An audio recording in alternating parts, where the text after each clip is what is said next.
Earlier in the newscast, we updated you on the Punkin Fire burning in the Tonto National Forest. It's yet another reminder that wildfire season in our state can be sometimes a year-round fight. And with the official start of wildfire season still quite a bit away, crews are preparing for a tough season ahead. So joining us now to talk more about what they're doing, Tiffany Davila with the Arizona Department of Forestry and Fire Management. Tiffany, thanks for being with us. Thanks for having me. Of course. So, last year, 2020 was rough, one of the worst we've seen here in Arizona in a decade. And now this next year, probably going to be worse. Yeah, absolutely. We are preparing for the season. We'll be getting our seasonal firefighters on board shortly. Aircraft will be arriving in the state shortly as well. We're not seeing that annual or that, fire quote unquote season anymore. We're seeing fire season year round. We can have fires at any time of the year. We just obviously experienced that with the Punkin Fire near Tonto Basin.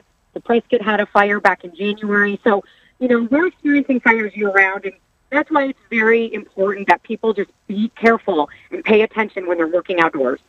What are you guys doing this year versus last year, knowing that this is going to be potentially a worse situation we're dealing with? I'm hearing that there are some new planes this year, or what kind of things are you guys working with? Well, I know that what you're referring to is the scooper, and we used that last year. Those are most effective when we have a fire burning near a large body of water. So anywhere where that plane can dip down, get water, and then come back and help suppress that fire. So, of course, we'll have all of our tools that we use every year. We have our hand crews, the federal partners that we utilize for help, our cooperating agencies, all of our aircraft, our very large air tankers, which are the DC-10s. We have our single-engine air tankers as well. So we have a lot of tools in our toolbox, and we'll use them again this year to help suppress any wildfires across the state. More often than not, these fires are human-caused. We find that more and more. I know last year, more than 80% of the fires in our state human-caused.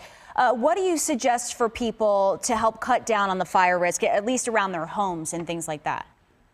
So we recommend that homeowners create defensible space around their property. It's kind of like creating a buffer zone between your home and a wildfire.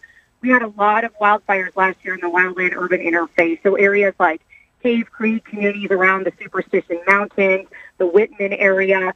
So it's very important that people just cut back all of the dead or dying landscape, remove all of that vegetation off of your roof within the gutters, and then remove flammable material from around your property. So anything like patio cushions, propane tanks, wood, anything that could just catch fire and then ignite your home on fire. So it's very important people do this now because, again, we are starting to see an uptick in our fires, and, we don't want a large-scale fire. We want to be able to protect every single home.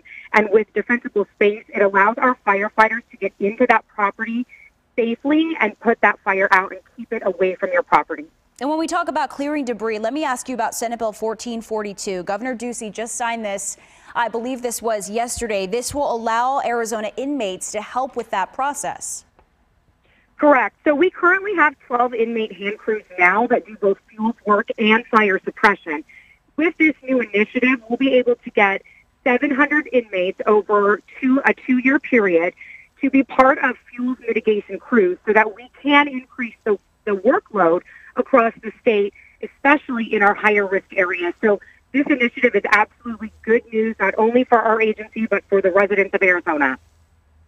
All right, good to know. Thank you, Tiffany Davila. We appreciate your time, and thank you so much. Stay safe out there. We appreciate all the hard work you're doing. Thank you.